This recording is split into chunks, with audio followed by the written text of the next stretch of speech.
दोस्तों नमस्कार। फोरबीएम गुजरात पर आप सभी का बहुत बहुत स्वागत है। मैं हूं आपका दोस्त मयूर जानी। दोस्तों, मध्य प्रदेश और छत्तीसगढ़ के चुनाव संपन्न हो चुके हैं। अब राजस्थान और तेलंगाना की भी बारी है और अब पूरा चुनाव प्रचार का जोर जो है वो वहीं लग रहा है।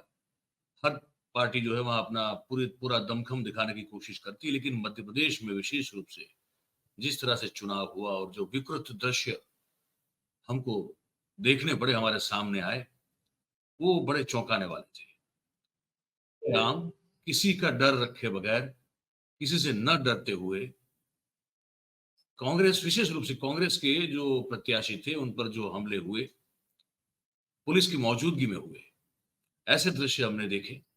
हमने सोचा कि आज कुछ उसकी बात कर लें, फिर थोड़ी राजस्थान के भी करेंगे और फिर अंत में जो प्रधानमंत्री जी ने आज से 10 साल पहले जो कहा था, वो एक बार फिर से उनको याद दिलाने की कोशिश करेंगे। शुरुआत यहाँ से करते हैं। ये देखिए, ये एक पहले ट्वीट दिखा दूं मैं आपको। ये ट्वीट है, उसमें लिखा हुआ है, ये मनजीत घोषी का ट्वीट है। वो लिख रही हैं कि वो ये लिख रहे हैं कि गुंडों से चुनाव के बाद अकेली लड़ती हुई कांग्रेस की प्रत्याशी रहली जो मत क्षेत्र है वहां से ज्योति पटेल, 5 बजे से लगातार हमला हो रहा है। ये चुनाव के दिन की बात है। अभी भी घर के बाहर हमला जारी, पर हौसला अभी भी टूटा नहीं है। लड़की है, मंत्री से लड़ रही है ज्योति पटेल।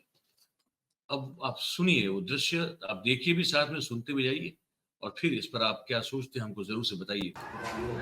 भाइयों, हम यहाँ पर गड़ाकोटा में खड़े हैं और गड़ाकोटा में ये पूरे के पूरे जो गोपाल भार्गव के गुंडा है, यहाँ पर हम सबको मारने के लिए आए। ये गोलियां चला रहे हैं, लट्ठे चला रहे हैं, हम लोगों को गालियां दे रहे हैं और मारने का प्रयास कर रहे हैं, घर में घुसने का प्रयास कर रहे हैं। मैं पूरे क्षेत्र के लोगों से कहना चाहती हूँ कि मैंने आप सबकी लड़ाई लड़ी है और अब आपको देखना है कि आपको क्या करना है। यहाँ पर आप देखिए, पूरी हम लोगों की गाड़ियां फोड़ डाली, पूरी हम लोगों को मारने का काम कर रहे हैं। यहाँ पर पुलिस वाले भी खड़े हो, पुलिस वाले ना तो सुन रहे हैं, ना कलेक्टर सुन रहे हैं, ना एसपी सुन रहे हैं। यहाँ पर हम लोगों को मारने का काम किया जा रहा है। थोड़ी देर में हो सकता है कि हमारी मौत हो जाए। यहाँ पर मैं कहना चाहती हूँ साथियों कि यदि इस तरीके से रहा तो पूरे क्षेत्र को, विधानसभा क्षेत्र के लोगों को चुन चुन के मारा जाएगा। हो सकता है कि हमारी हत्या हो जाए यहाँ पर और हत्या का जिम्मेदार गोपाल भार्गव रहेगा। और आज फेसबुक के माध्यम से कह रही हूँ कि थोड़ी देर में हो सकता है कि हमारी गड़ाकोटा के नगर में यहाँ पर हत्या हो जाए। और पूरी कुर्मी समाज के लोगों से कहना चाहती हूँ कि आज आपकी बेटी यहाँ पर मरने के लिए खड़ी है गड़ाकोटा में। आप लोग आइए यहाँ पर गड़ाकोटा में। इस तरीके से देखिए, यहाँ पे हजार की भीड़ मुझे मारने के लिए आई है। हजारों की भीड़ यहाँ पे हमारे लोगों को मारने के लिए आई है। मैं आप सब, पूरी गाड़ियां हम लोगों की फोड़ दी, यहाँ पर गोलियां चला रहे हैं हम लोगों के साथ, यहाँ पर लट्ठे चला रहे हैं, गालियां दे रहे हैं और कह रहे हैं कि जब तक हम जान से नहीं मार देंगे तब तक नहीं जा पाएंगे। यहाँ पर शटरों में लात मार के शटर गेट खोलने का काम कर रहे हैं। मैं पूरे लोगों से, पूरे क्षेत्र के लोगों से कहना चाहती हूँ कि मैंने आप सबकी लड़ाई लड़ी है और आज यदि मेरी हत्या हो जाती है तो इसका जिम्मेदार गोपाल भार्गव रहेगा, श्रीराम भार्गव रहेगा, उसका पुत्र अभिषेक भार्गव रहेगा। आज चुनाव हो गया तो इस तरीके की नीचता होता रहे, इस तरीके की नीच हरकत करने लगी गोपाल भार्गव। ये आपने देखा, एक तरफ हमने वो 2 विंडो लगा के आपके लिए वो दृश्य जो है वो आपको दिखाने की कोशिश की थी। एक में वो ज्योति पटेल बोल रही हैं और दूसरी विंडो में उनके घर के बाहर पुलिस की जीप भी खड़ी है, पुलिस का व्हीकल भी खड़ा हुआ है और लोग जो हैं, उसका हमने ऑडियो, उस दूसरी वाली जो बगल में चल रही थी उस क्लिप का ऑडियो हमने बंद कर रखा था, वरना आपको बंदूकें चलने की, गोली की और फायरिंग की आवाज भी जरूर आपको सुनाई देती और वो मॉब जो तोड़फोड़ कर रहा था वो तो आप देख ही रहे थे। अब एक और अलग से, एक अलग एंगल से भी ये शूट हुआ है, वो भी मैं आपको दिखाता हूँ। उसमें आपको आवाज भी आएगी। हो सकता है थोड़े, अगर कोई गलीच शब्द थोड़े बहुत अगर सुनने को मिल जाए तो माफ कीजिएगा, वो सुनाने का हमारा कोई इरादा नहीं है, लेकिन वो हमने कुछ 1 या 2 है वो ऐसे रखे हैं ताकि आपको इस पूरी नीचता पूर्ण जो कृत्य है उसका आपको पता चले, किसी पर इस तरह का हमला आप कैसे कर सकते हैं। और वहां जहां कहा यह जाता है कि दुनिया की सबसे बड़ी लोकशाही है, देखिए ये भी।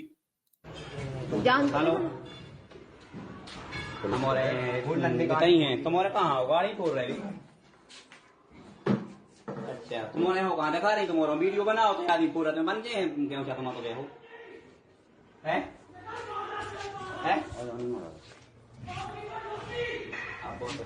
वीडियो बनाओ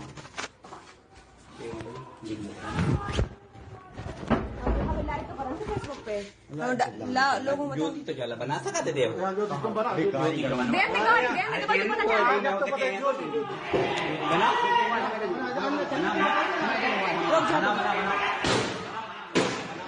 देखो यहाँ पे ये लोग सब लोग गाली गलौज कर रहे हैं हमारे साथ।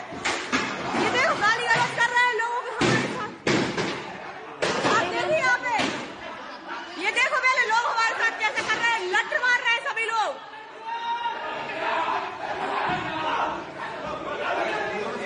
साथियों ये देखो गड़ा कोटा में हमारे साथ ये किस तरीके की हरकतें की जा रही है। लोग लठ मार रहे हैं, गोलियां मार रहे हैं यहाँ पे।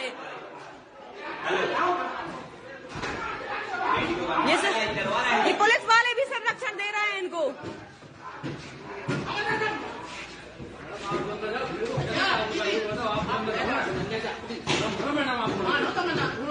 आप लोग कंट्रोल क्यों नहीं कर रहे हैं उनको? यहाँ पे आके गाली गलौज कर रहे हैं वो। आप क्या कर लोगे, हम क्या कर लोगे बताओ। हम खड़े हैं, देखो साहब सभी लोग देखो यहाँ पे क्या हो रहा है। यहाँ पे पूरे पुलिस वाले खड़े हैं, उसके बाद भी सारे लोग यहाँ पे गोलियां चला रहे हैं, लठ चला रहे हैं, गालियां दे रहे हैं। पूरी गाड़ियां पूरी आ रही गोपाल, पूरी गाड़ियां हम लोगों की फोड़ दी है। श्री राम भार्गव द्वारा हम लोगों को निकलना है। निकाल के देखें गोपाल भार्गव, श्री राम भार्गव सामने आया औकात है तो इनको हिजड़ों को भेज रहा है हमारे सामने मारने के लिए।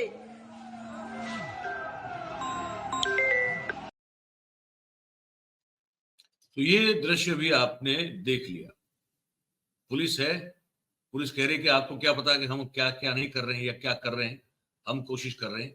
और आप देख रहे हैं कि उनकी मौजूदगी में किस तरह से जो भीड़ थी वो एक तरह से जान का खतरा बनी हुई थी।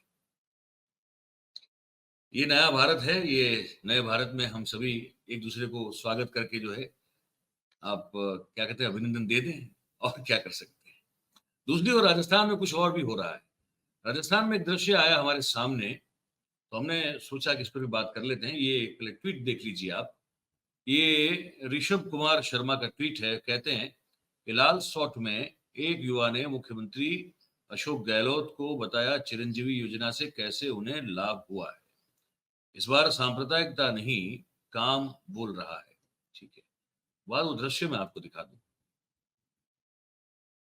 ये दृश्य है, ये जो उनकी बहुत काफी सुप्रसिद्ध हो चुकी जो योजना है चिरंजीवी, है ना, स्वास्थ्य योजना जो है 25 लाख रुपए का इलाज होता है वहां पे मुफ्त में। तो वो उसको लेकर बहुत वहां जो है उत्साहित है और कांग्रेस ने तो ऐलान कर भी दिया है कि वो पूरे देश में इस योजना को अगर सत्ता में आई तो लागू करेंगी। अब थोड़ा आप सुन भी लीजिए वो क्या कह रहे हैं। ये देखो हमारा इलाज, ये देख जाओ आप एक बार खान कर बहुत, ये देखो ऑपरेशन, ये देखो बहुत तगड़ा इलाज हुआ। क्या फ्री हुआ? फ्री हुआ? हाँ फ्री हुआ साहब, फ्री कतई कतई फ्री हुआ साहब। एक फोटो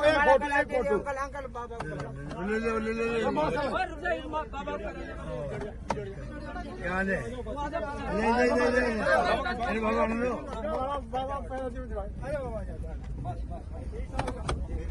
ये देखो हमारा इलाज, ये देख जाओ आप।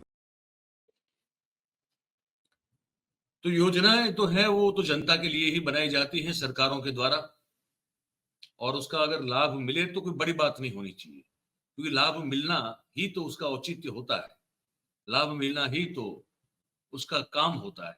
उसके पीछे का जो हेतु है वो वही तो होता है कि सरकार जो है वो अच्छी और ऐसी योजनाएं बनाए जिसका लाभ जनता को मिले।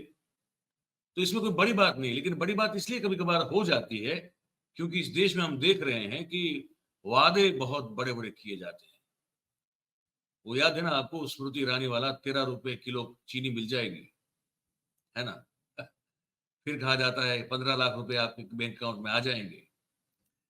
ऐसे पता नहीं कितने कितने जुमलों से हम जो है अब तो सुन सुन के थक चुके हैं, पक चुके हैं। लेकिन ऐसी स्थिति में अगर किसी भी पार्टी की कोई भी सरकार अगर कोई काम करती है, कोई योजना बनाती है और उस योजना का लाभ सही अर्थ में अगर किसी जनता की कोई मतलब इस प्रदेश की हो या देश की हो, ये राज्य की बात है तो राज्य की जनता की बात करेंगे, तो उन तक अगर पहुंचती है तो इसलिए थोड़ा अच्छा लगता है देखने को लेकर। अब वहां आप सब जानते हैं कि बहुत बड़ा, अब जैसे शुरुआत में कह चुका हूं कि अब जोर जो है वही लगाया जा रहा है, कैसे भी करके जीतना है भारतीय जनता पार्टी को। उसमें क्या होगा वो तो आगे बात करेंगे, लेकिन एक बार मैं आपको एक वो बात सुना देता हूं, वो चंद सेकंड्स की है तो आप इरिटेट मत होइएगा। क्योंकि आप फिर हो जाते हैं और आप फिर हमको कमेंट में लिखते हैं कि मयूर भाई इनको आप ना दिखाए ना सुनाए। अरे भाई, कुछ थोड़ा बहुत सुनना देखना जरूरी होता है, उनके उनको समझाने और उन तक पहुंचाने के लिए भी। सुने ना सुने अलग बात है, लेकिन हमारा तो काम है, हमारा जो काम है वो यही तो है कि जो सच हो उस पर बात करें। और बड़ी अजीब बात है कि प्रधानमंत्री जो आज के हैं, जब वो उम्मीदवार थे 2014 में, कुछ ऐसा ही बोल दिए थे। सुनिए, ये बोले थे, ये ट्वीट है, वो उसी बाइट का ट्वीट किया गया था, ये किसी ने किया है। ये मनीष चौबे है, उन्होंने कहा कि मीडिया का काम है आलोचना करना और मीडिया को सरकार से हमेशा प्रश्न करना चाहिए। ये शब्द हमारे विश्व गुरु के हैं, जब विपक्ष में बैठा करते थे। आज स्थिति बिल्कुल उल्टी है। ये बात तो सही है। मैं कोशिश कर रहा हूं, मैं कहीं अगर वो मेरे पास पड़ा हो वो क्लिप भी छोटा सा, तो मैं आपको सुना दे दूं। कोशिश करूंगा कि आप सुन लें। तो ये है, 1 सेकंड का मुझे टाइम दीजिएगा, क्योंकि अब हमारा तो काम ये है ना कि हम तो सच बोलते हैं। अब कहते हैं कि इसकी क्लिप है तो क्लिप हमारे पास होनी चाहिए, सिर्फ ट्वीट से काम नहीं चलेगा। तो सुनिए।